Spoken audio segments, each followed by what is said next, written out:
little bit about me. I'm 23. I was born with cerebral palsy.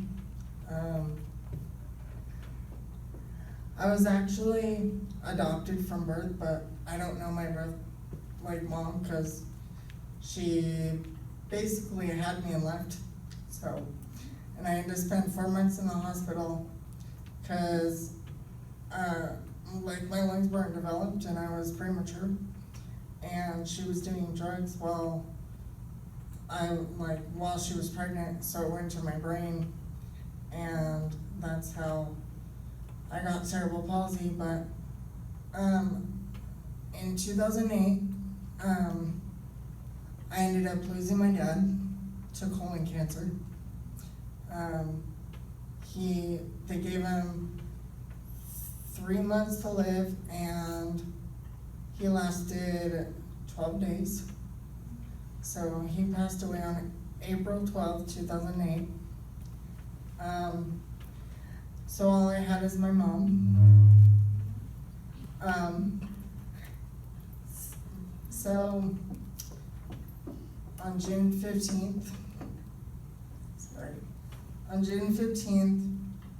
I lost my mom to a heart attack.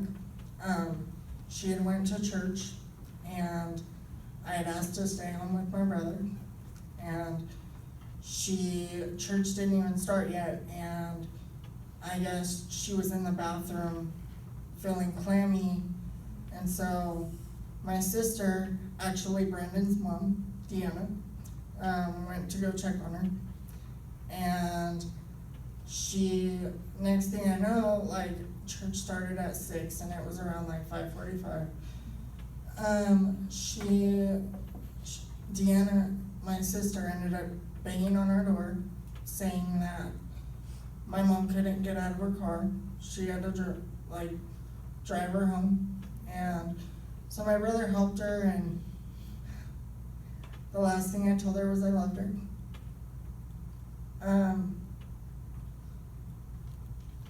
Sorry. So she went in her room, and she wanted to change, so she changed to lay down, and I heard her, so she snored, but she made weird noise, and she gurgled, so we thought it was just her snoring, and the next thing I know, she calls my brother.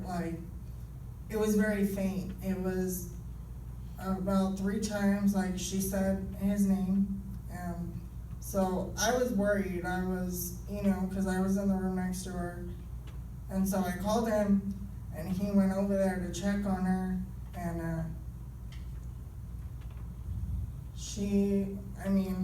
he said, he was like, "Mom," and then he went to go shake the bed, shake her, and as soon as he touched her, he was already cold. She was already cold. So he got on the phone with 911, and basically the operator told him he had to start compressions right away. So we got her on the ground, or he got her on the ground, and the thing that hurt me the most was the operator was like, "You need to get your brother to help," and my brother was like, "He has a disability, he can't help," and anyways, we got her pulse back, and she was in the hospital, and at first they got her a pulse back, but they still had to have machines breathing for her. So then I remember on June 15th, I wanted to go to church because I was down. They wouldn't let me go see my mom because of the condition she was already in. She had wires everywhere, and so they didn't want me to be scared. So I ended up going to church, and my niece ended up walking in the side door saying, "We need to go see she called her grandma. So she was like, "We need to go see grandma." And I was like, "Okay." And me and Deanna just broke down we started bawling in church, so I went to go see her. And me and my brother walked into the hospital, and the one I call my second mom, she basically told me that my mom was already with my dad, and I was like, I don't think I wanted to accept it. So I asked her again, I was like, wait, what? And then she's like, yeah, like, basically the machines are breathing for her. And when I walked in there, like, it was shocking, because all I saw was wires on her and everything else, and, that's my mom. My mom was my everything after my dad died, and, so they gave me a minute alone, and I said my goodbyes, and they asked me if I wanted to stay until they pulled the plug, and I said no, and they pulled the plug on June 15th at 10:30 p.m. So after that, I ended up moving to my brother's. He basically said that he was too old to take care of me and that he had diabetes. So I ended up, he was like, you need to find another place to go, or we're gonna have to put you in a stay-at-home.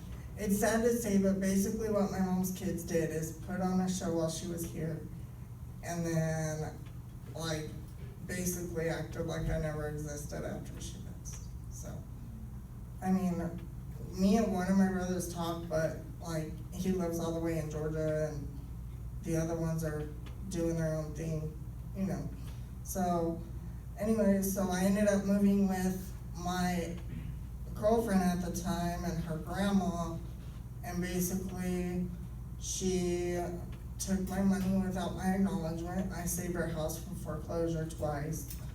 I had clothes that my mom had provided for me, and she opened a clothing store with my money and took my clothes and put them in her clothing store. And so I stayed there about 9 months.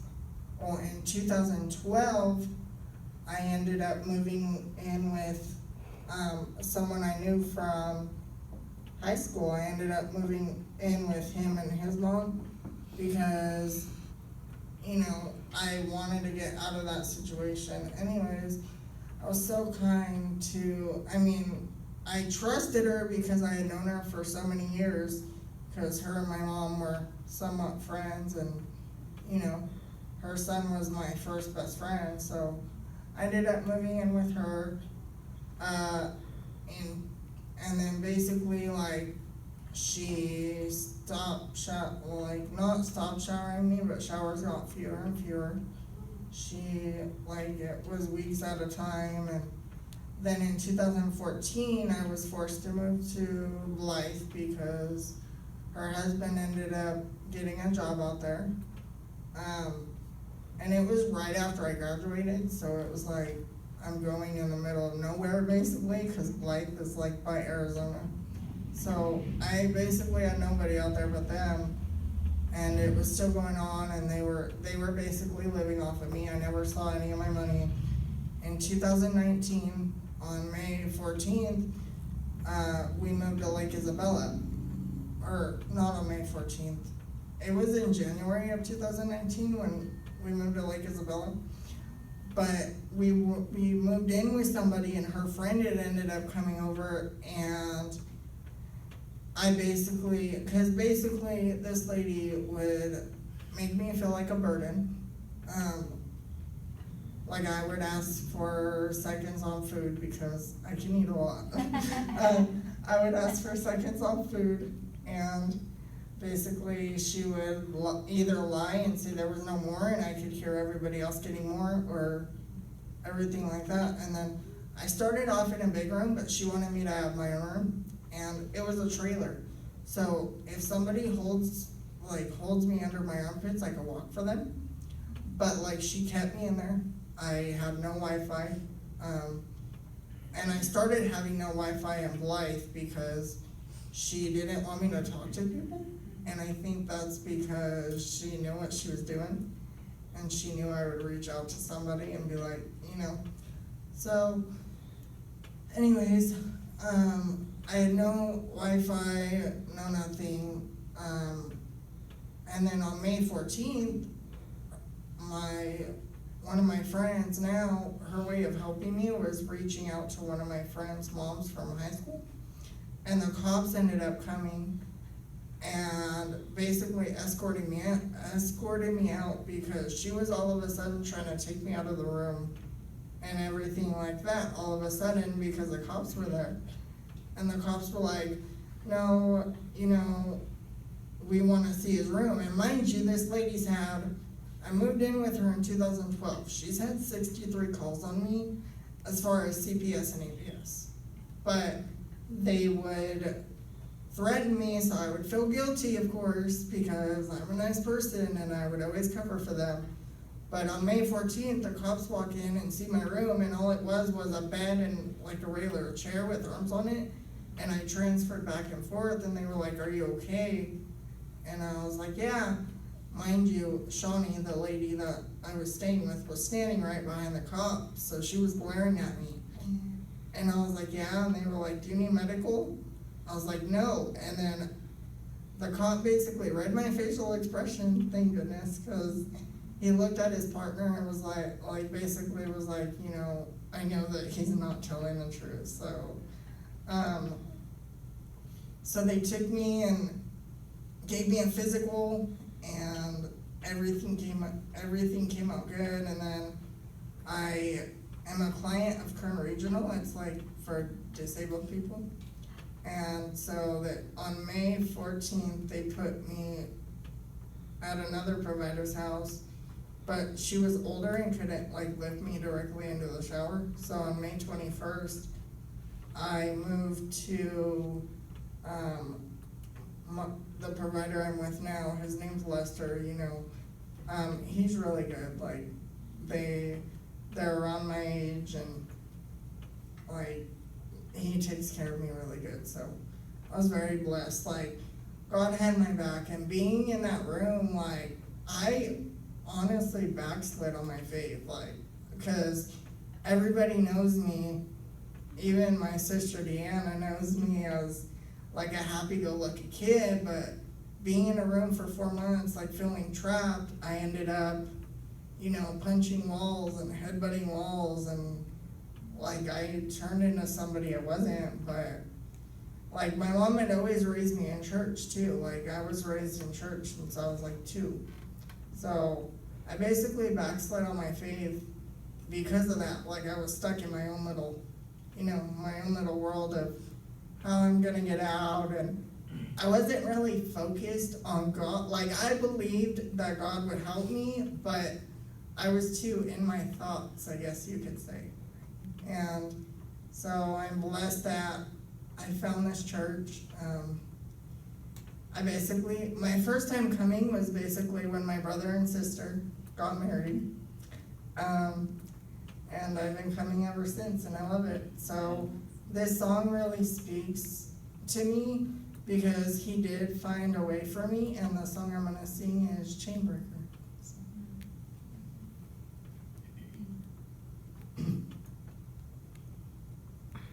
If you've been walking the same old road for miles and miles, if you've been hearing the same old voices, the same old lies,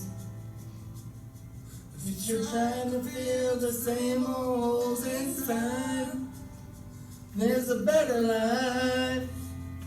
There's a better life. If you got pain, he's a pain taker.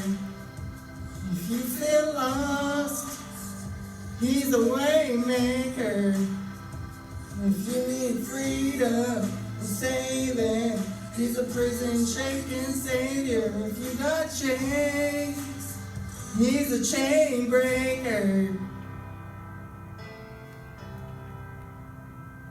We've all searched something dead of light. We've all found ourselves worn out from the same old fight. We've all run to just ain't right. There's a better life. There's a better life. If you got pain, he's a pain taker. If you feel lost, He's the way maker. If you need Jesus and saving, He's a prison shaking Savior. If you are chained, He's a chain breaker.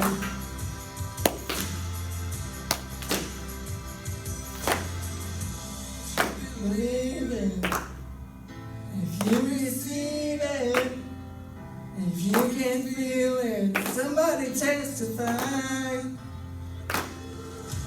If you believe it, if you receive it, if you can feel it, somebody testify.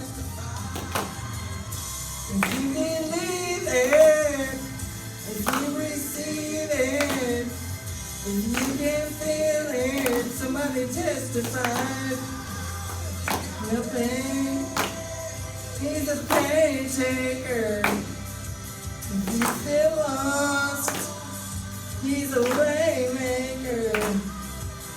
If you need freedom and saving, He's a prison shaking Savior. If you are chained, He's a chain breaker.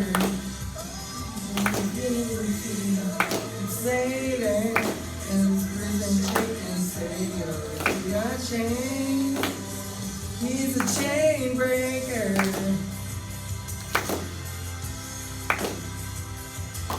Thank you.